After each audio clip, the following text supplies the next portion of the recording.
as we can see, Max is going to wait outside because he knows this is where he gets his hair cut, and he's just thinking, okay, I don't want to get my hair cut today. We're in the very, very beautiful Vanity Fur. I just want to get all the cool little stuff that you have around the premises. And Maria, you were here with your, I don't know how is Zoe related to you? This is your mom's dog. Zoe is my mom's favourite child. So it's like your dog niece, or? She is, yeah, or your she's cousin. the daughter mom never had. There we go. and you've tied her up because she's not the sweetest of dogs when it comes to any kind of grooming or strangers or other dogs. Or... she's not a fan. But we tie them up anyway just for safety's sake, because if they get startled or they see something that they want to get to, they could jump.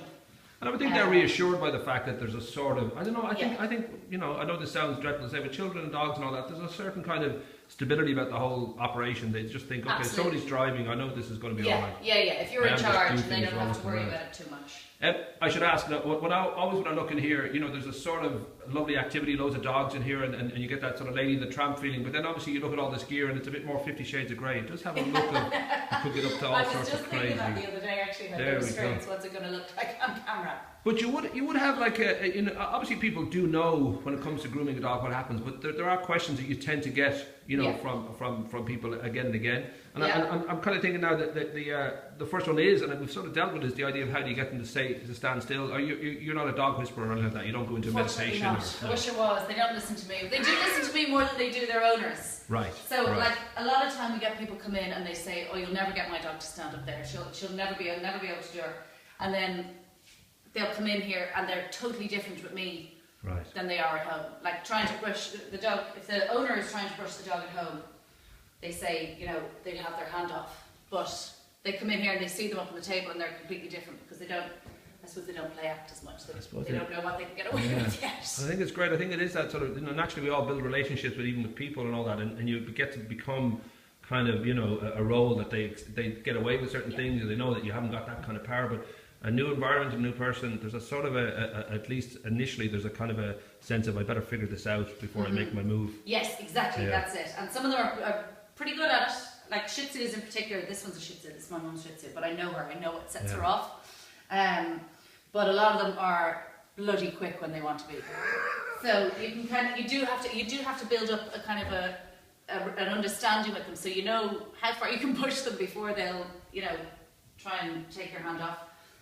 Others will do it without giving you any warning or any indication. They're biding their time before they can sink one in there. We should mention your own dog, Bonnie, the beautiful Bonnie. We've had her on My Greystones, and we'll kind of link it above this video. Sick of her at this stage, but that idea, she gets a bath every day. She must have. She doesn't. Oh. That was a joke. Okay, I'm just thinking, holy moly, that's got to be one shiny dog. Destroyed.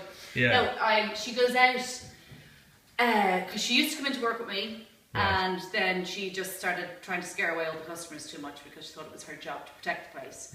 So I don't bring her into with me anymore so much. So she goes off with Helen during the day, but she always comes back manky. Now, I don't mind her being dirty, but my husband, what was the agreement when we got a dog was that she'd have a bath once a week. Boom. So unless she's often been rolling in like manure or fox poo, which is a favourite, then we'll try and keep her to once a week. And how often, generally, you know, with anyone's dog, what is the kind of recommended, you know, kind of healthy? Is it like 3 months, 6 months? I don't know what's like it totally depends on the type of dog and what kind of lifestyle they lead as well. So, like a little small and fluffy like this, you're talking more kind of every 8 to 10 weeks if you want to keep any kind of a length on them, because they just pick up everything dirt-wise and stick-wise and muck-wise. Plus, they start to get matted, and then that's really uncomfortable for them. Whereas somebody like Max, who is like more of a rough and ready kind of outdoorsy type. What? Not what? Where's he gone? Too much about what he looks like. Where's he gone? He's gone off for a walk. He's gone to have a look around. He likes going out to Theatre Lane Cafe. They have food sometimes. They drop it out to him. There he is. Oh, here he is. He heard the whistle. Yeah. All right, Wally. Apparently you're rough and ready. Yeah, you're rough and ready. That's good to know. Well, like he'd be, you know, a couple of times a year you get away with doing something like that, or a Labrador, or a short-haired dog, a big short-haired dog. Again, like a couple of times a year. They don't particularly like it unless they're in dire need of it. I always say to people, don't put them through it. Right. You know, they don't need it to stay comfortable as such. Whereas the smaller, fluffier, or the longer-haired ones. No, I was thinking dogs have absolutely no bad sides to them at all. They're the most beautiful creatures in the world. They're very friendly, they're very loyal, they're very loving, they're protective and all that. but they do shed. They do shed. Which I used to shed, but now I shave, and now it's fine. It doesn't happen anymore. People don't want that for the dogs. The shaving option. No. Shedding is more of a problem with short-haired dogs than with long-haired dogs. There is little you can do to stop it, but you can control it a bit by getting them groomed every, say, few months to lift off a lot of the dead coat that's dropping all over your house. Giving them a brush every day at home with like a Furminator type kind of, it's like a rake that pulls off all the dead stuff. That'll help, but they'll never stop. It's part of the process. They have to get rid of their dead hair.